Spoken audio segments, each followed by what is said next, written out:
Our main guest today is former Prime Minister, अब तो खैर कन्वीनर है अवामी पाकिस्तान पार्टी के, शाहिद खाकान नवाज़ साहब, जो कि PIA के चेयरमैन रह चुके हैं। लोग कहते हैं जी आप बुला लेते हैं, इनका कॉन्फ्लिक्ट ऑफ इंटरेस्ट है, उनकी ए ब्लू में पार्टनरशिप थी या है व्हाटएवर, लेकिन हम इनको बुलाते हैं क्योंकि वो दो टोक बात करते हैं और जो मामलात हैं वो बड़ी क्लियरली बयान करते हैं। बहुत शुक्रिया Shahid Khaqan Nawaz sahab for coming to the show. अगर आप इजाज़त दें तो आपने दो चीज़ें फरमाई थी हमारे पिछले प्रोग्राम में, हम वो दिखा दें आपको। नाज़रीन ये देखिएगा, ये कितने होपफुल थे उसके बारे में, या यानी कि कितने होपफुल नहीं थे। सुनिएगा क्या कहते हैं एट वन पॉइंट। ये एक मुश्किल प्राइवेटाइजेशन है क्योंकि मसला ये है कि अब क्या चीज़ बेच रहे हैं। एसेट्स तो PIA के पास हैं कोई नहीं। मेरा ज़ाती ये ख्याल है कि अल्लाह करे ये हो जाए, क्योंकि इसका ना होना फिर आपको मजीद दुश्वारियों और मजीद आपका बोझ बढ़ता जाएगा। फ्लाई जिना है, इनके साथ एयर अरेबिया है, ये दो ऑप्शन शायद, ये दो ग्रुप हैं जो शायद अल्लाह करे वो ले लें, क्योंकि इसमें पैसे की तवक्को मत रखें, पैसे आपको कोई नहीं मिलेंगे क्योंकि नुकसान बहुत ज्यादा है। अच्छा, तो ये उन्होंने कहा, और एक और भी बात कही इसी हवाले से इसकी वैल्यू के बारे में। मैं आपको हकीकत से बताऊं, अगर मुझे आप बात करें PIA की तो मैं ये कहूंगा कि $300 मिलियन के करीब मुझे चाहिए होगा आपसे PIA की निजकारी के लिए। इतना बड़ा एक उसके अंदर होल है जो बजाय नजर नहीं आ रहा किताबों में। कोई एसेट नहीं है, कोई चीज है नहीं जो आप खरीद रहे हैं। एक ऑपरेटिंग बिजनेस है, वो भी लॉस में जा रहा है। बड़े बड़े होल्स हैं इस कारोबार।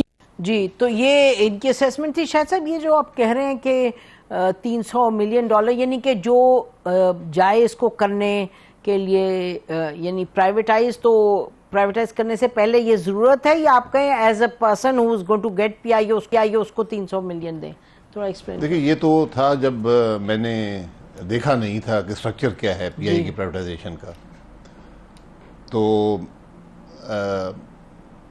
अब अगर आप मुझसे ये सवाल करेंगे कि आपकी क्या वैल्यूएशन यानी अगर आप बायर हों तो क्या पे करेंगे, तो फिर ये रकम अब बढ़ गई है और ये $500 मिलियन है।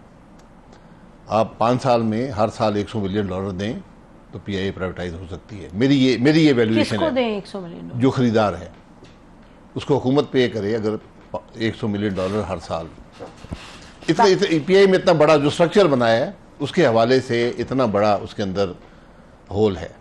तो आपका मतलब कि अगर PIA हम बिड करें और लेना चाहें तो हुकूमत हमें पैसे दे ताकि PIA को चला सके, मकसद? जी, आप मुझे लाइबिलिटी दे रहे हैं ना। अच्छा, आप मुझे कह रहे हैं, जो मैंने स्ट्रक्चर देखा है, हो सकता है बदल गया हो, कि 200 अरब की लाइबिलिटी कैश लाइबिलिटी है जो आपने अज्यूम कर रही है।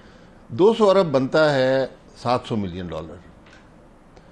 फिर मेरा अंदाज़ा ये है कि तकरीबन 200 से $250 मिलियन जो आपकी लीज जहाज़ों की रिटर्न की कॉस्ट है, जो प्रोविजन नहीं है आपके अकाउंट्स में, वो भी आपको देनी पड़ेगी।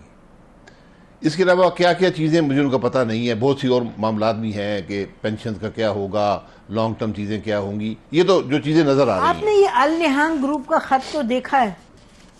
जी, मैं देखिए, मैं उस पर आता हूँ ना, तो इसलिए आपको सबसे पहली बात यह है कि, और फिर आपको सिर्फ 60% मिलेगा, 40% हुकूमत रख रही है। हुकूमत ये भी कर रही है कि जो पैसे मिलेंगे वो वापस डालेंगे कंपनी के अंदर। अच्छा, यानी 15% जो स्ट्रक्चर मैंने देखा है, 15% हुकूमत रखेगी और बाकी पैसे वापस PIA में डाल देंगे। तो ये बात मुझे समझ नहीं आती कि आप ये क्यों करना चाहते हैं। अभी हुकूमत ने असल में ये फैसला नहीं किया कि वो PIA को बेचना चाहते हैं या नहीं बेचना चाहते हैं। तो ये बिडिंग क्या थी? बिडिंग फिर आप 60% की करवा रहे हैं ना, तो जो बायर है वो हुकूमत से पार्टनर बनना नहीं चाहेगा। हुकूमत के डिसीजंस में एक देर होती है, एक मुश्किल होती है। उनके लोग जो बोर्ड पे बैठे होंगे वो किसी डिसीजन का हिस्सा नहीं बनेंगे, क्योंकि उनको नैब पकड़ के ले जाएगी। तो इसलिए पहले तो आप फैसला ये कर लें कि इसको 100% बेचें, और ये तमाम लाइबिलिटी आप एज्यूम करें जो उसकी है, और उसमें से ये तमाम आपने जो रियल एस्टेट रखनी है, एसेट्स भी आप रख लें। PIA के पास कोई ऐसा, दो होटल्स जो हैं वो, जी वो तो पहले भी नहीं है, वो नहीं है। रियल एस्टेट पाकिस्तान के अंदर भी अक्सर नहीं है, कुछ उन्होंने छोड़ी हुई है। ये सब कुछ आप रख लें ताकि झगड़ा ना पड़े। हम हर चीज़ को पाकिस्तान में रियल एस्टेट के हवाले से देखते हैं, वो सब एसेट्स आप रख लें PIA के।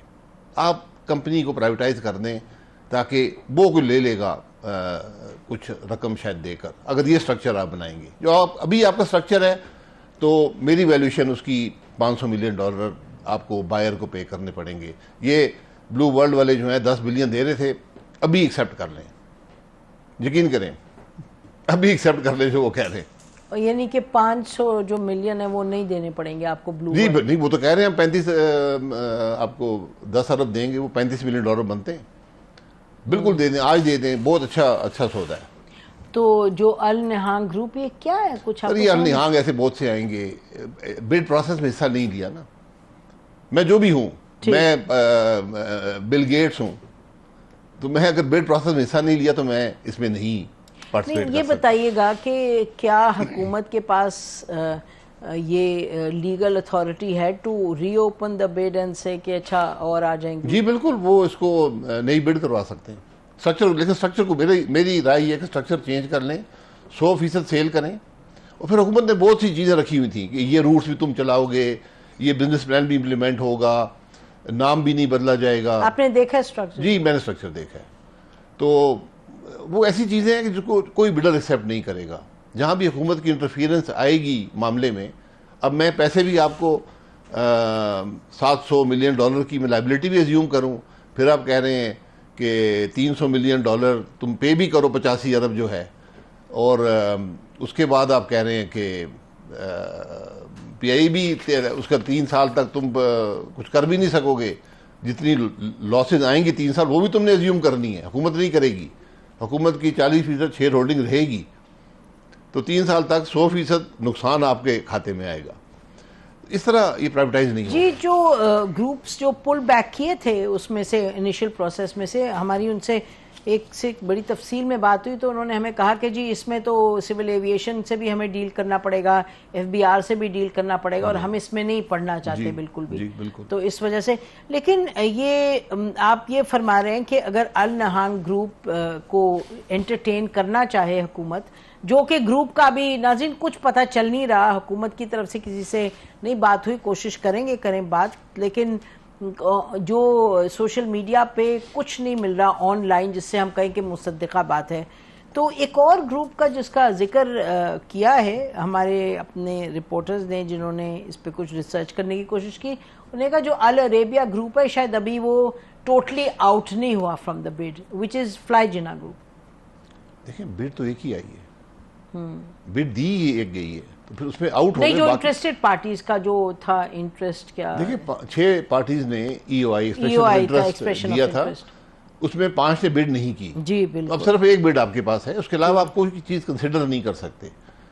ये प्रोसेस ये हुकूमत के पास इख्तियार है, अगर उनमें हिम्मत है कि ये प्रोसेस ख़त्म कर दें और एक नेगोशिएटेड डील से PIA को प्राइवेटाइज करें। ये क्या हुआ, यानी ये ख़त्म कर दें। हाँ, ये तो खत्म हो गया ना, आपको एक्सेप्टेबल नहीं है 10 अरब की बिड। अलग मैं आज भी कहता हूँ कि मान ले तो अच्छा है, बेहतर है। नहीं, अगर शायद अल नहांग पता नहीं क्या, नहीं, अल नहांग बहुत से अल नहांग दुनिया में है।